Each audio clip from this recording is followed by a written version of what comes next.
So what's up? Another game here between Nepy and Vampiro. I always like this matchup because I find it very interesting. Because having SL, which is the main defense faction, versus Underdepths versus the main damage faction, I always find very interesting.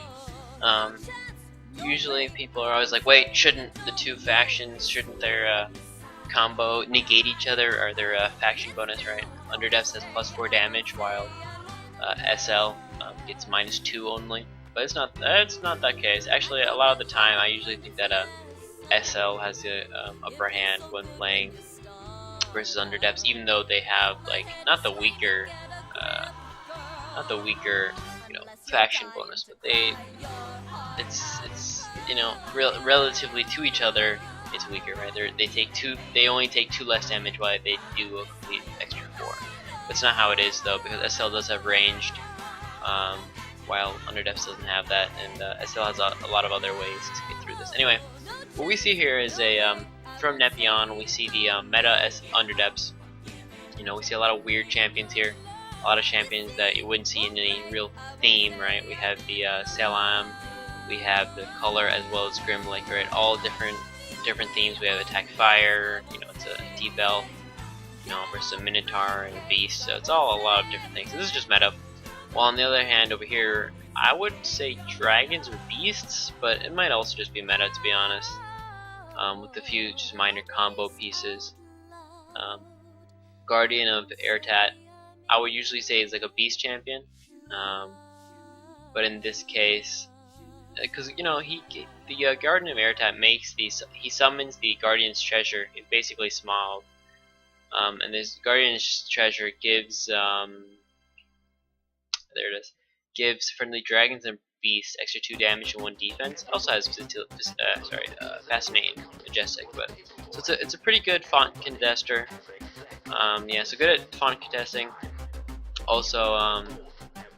Also buffs your dragons and beasts, and we have 1 beast and 2 dragons, so it could be that. But then again, on the other hand, we do have the Skizik. So because of this strange combo of champions by both Nepy and Vampiro, I think it's just meta versus meta, which makes this game extremely interesting. Because when it's meta versus meta, that means it's really very skill based. Of course, there's a lot of it's very dependent also on champ selection, or not champ selection, I'm saying draws. But in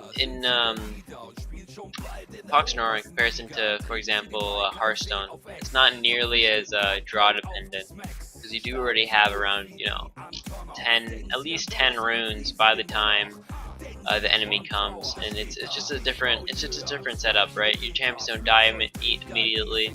So yeah, there is sometimes some minor times where if I had drawn this, then I could have swung the board state over to me, or the map to myself. But often it's not that bad. It's a lot about positioning and about knowing the abilities. I think one of the biggest parts about this game is really just knowing the abilities on the enemy champs. It's basically a giant memorization game. You have to know, hey, look, they have attack magical and physic. You have to know what they can eat. So for example, this Guardian of Airtat can't attack this Fell Rabbit, or else it's just going to be healing him, right? So a giant part of this game is really just knowing all the abilities on the champions, and then just being able to play around that. And then of course some positioning and countering. What the heck was that? There was the Punishing Aura actually on the Fell Rabbit and the Salam. So the what's it called? The pet Shadow Bunny.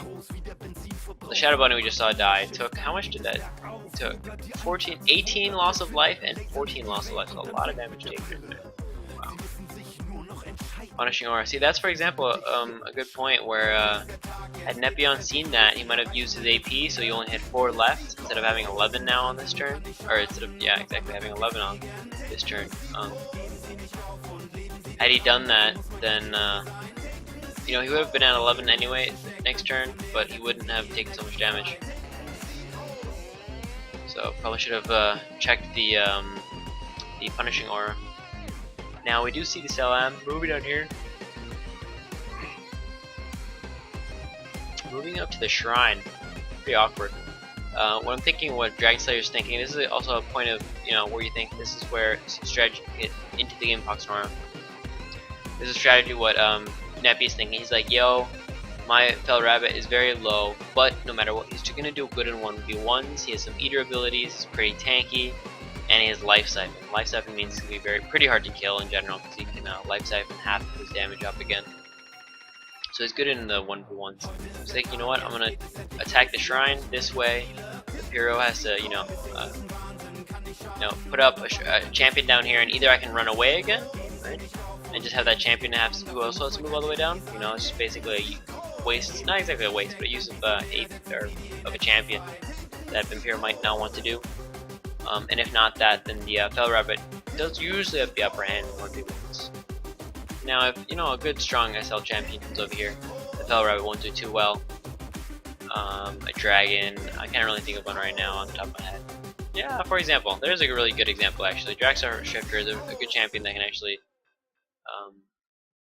do a 1v1 versus Salam. Has we saw initiative, but that was from lead the charge, so he doesn't normally have any initiative. So there again, it's really a lot, like I said, a lot about just knowing what upgrades certain champions can have, and if you play around that, then a lot of the time you will win. So that's why a really big part about this game is really just every time a champion comes out, click on it real quick, just read over what they have, make sure they have the upgrades that you would expect. If you, for example, the color, 99% of the time it's going to have ready to and multi-attack for 1, right? But if you don't check over that, you never know, maybe next time you play against something else that you can't really account for.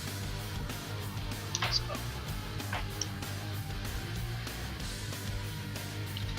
that's why you really want to make sure that you always check all the champions, make sure that you know what they have. So again, here there's the initiative came out from the lead the charge, and that might have been a good point, to be honest, for Nepy. He should have known, hey, next champion that's going to come down here is going to have initiative because of the lead the charge. You know, she's a 4 Vanguard was the 3rd champion to be played. So it was 1, 2, 3, 4 champions we played, and then the next 3 champions are going to have that initiative. So he should have known, you know what, no matter what, my Fel Rabbit's not going to be doing much. But it was good. He got the shifter to use Flame Strike, and now he was able to sacrifice it, get the Nora back. It was, like I said, it was pretty risky. If a champion was able to move down here and get the kill, it would have been wasted. But he was lucky to get the kill, and now he got the Nora back from sacrifice. So Nepy is a little bit I think Nepy is behind in the game. It's 5 champions, 1, 2, 3, 4, 5. 5 champions versus 1, 2, 3, 5. So it's 5 versus 5. But there was that you know, like I said, the sacrifice that had to be used. It's very close though. That's very close. And I think Underdepths does have the tools needed and the tools to be able to, you know, turn it around. Again, we have the Doombringer, meaning it's just another point where we can see this is probably a meta deck. We bounce. Oh, here is also the Flameslinger with. Huh. No, usually Flameslinger can get what's it called? There's an ability. Wait 1 sec. Escalate. The Flameslinger can usually escalate, so that's a good point. Why you always want to make sure you can check what the Flameslinger has. If it escalate, then you know you can go in on him right away. If he doesn't have escalate, you'd be a bit more afraid because then he has strike and flame strike. And strike means he'll be doing actually pretty well versus SL champs. So definitely a good deploy here with the Flameslinger. Now we just saw the color. He's now inflamed. That's from. Good question. Ah, okay. And the flamethrower from the Kakios causes the inflamed. Now that's a really good move by Vampiro. It's a big part of the damage and like the threat range are from that Minotaur color. And now that Nepy's Minotaur color is gonna die here, and he's not gonna able. He's immobile. He's in flames. He can't do anything this turn. I'm pretty sure. Positive. Maybe he can actually. The flame just says is engulfed by flame at the end of the turn. Deals 6 damage to champions in the move. So there's nothing with it mobile and stuff. So maybe you can attack actually. I didn't know that. I'm always looking confused about what Inflame does. So we'll look at a kill in this Guardian. Grimlick, alright. So Grimlick just double tapped. That was a nice kill. Now he could maybe get a one hit off with the color and then just sacrifice. So that's a one hit. Did he? Okay. So double tap. You get double taps with the color. He's gonna also be able to hit one more time with the Flame Slinger. And there's a Retribution even. So with the Retribution he gets the kill and we'll get both Nora Globes. That's really well played. First the Grimlick does 2 times 13 damage.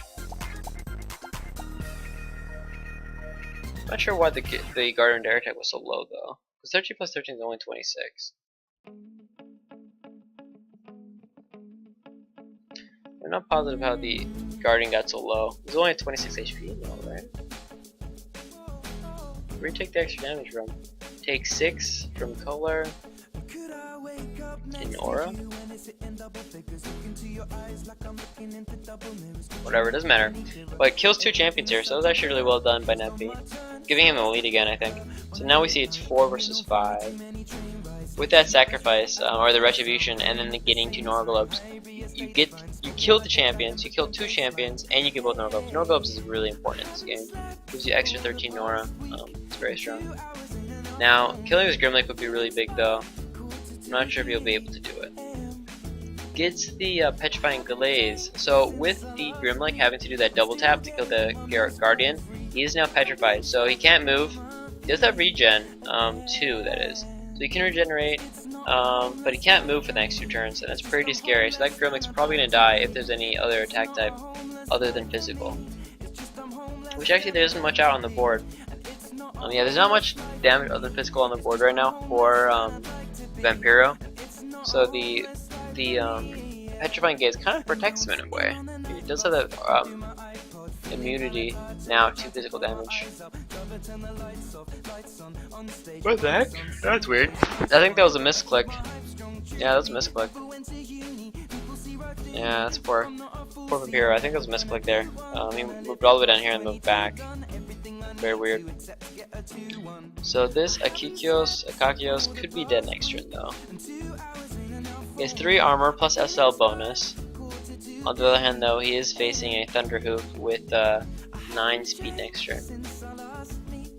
Definitely wants to deploy. I think he should at least. He's right now it's 4 champions, but this 1, 2, 3, 4. 4 versus 5. I think he should have deployed. He misclicked over here, meaning that the Thunderhoof didn't actually get hit this turn. Dredonic Sacrifice, okay. So this is scary in a way. So Dredonic Sacrifice means all the damage that's taken from 2 Akakios is actually dealt to the shrine. So if you can do a lot of damage, like a shitload of damage. Oh well, okay, I'm not sure that was worth it. So no AP, but he was able to cleanse the Grimlick with the Fire Aura.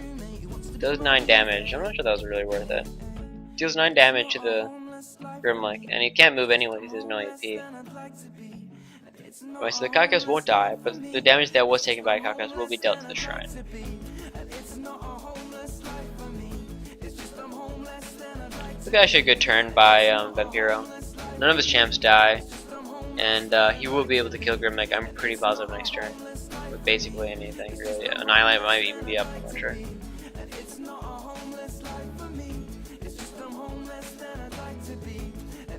I think Vampiro might want to go into Pit Dragon form. It gets the 5 max HP and damage. Might be worth it, because I think the Dragon form, the normal Dragon form, is pretty weak. 79 HP now on the Avatar. Alright, so Akakios does now have his at full damage. That's 12. What else does he have here? He can charge with Break the Line. Grace Charger. Maybe Break the Line too.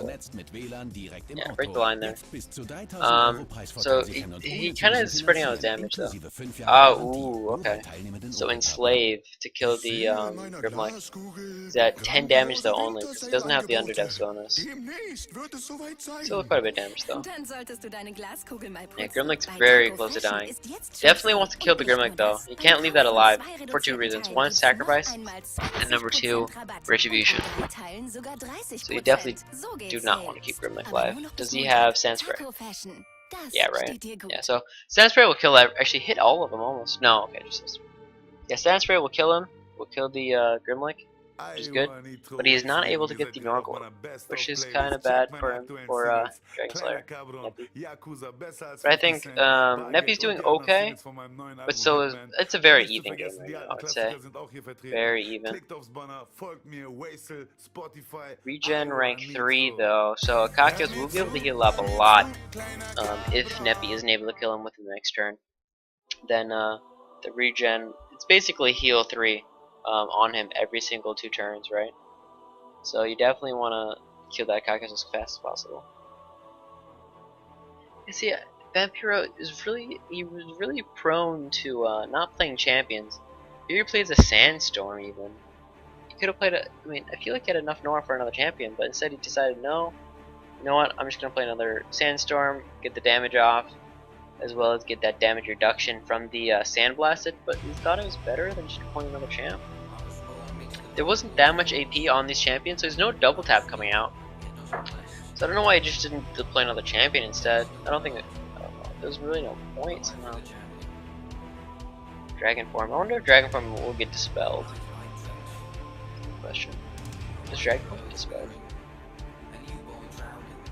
Because Dragon Form, normal Dragon Form, will no. If he's immune to fire actually, so the Flimslinger can't deal damage to him.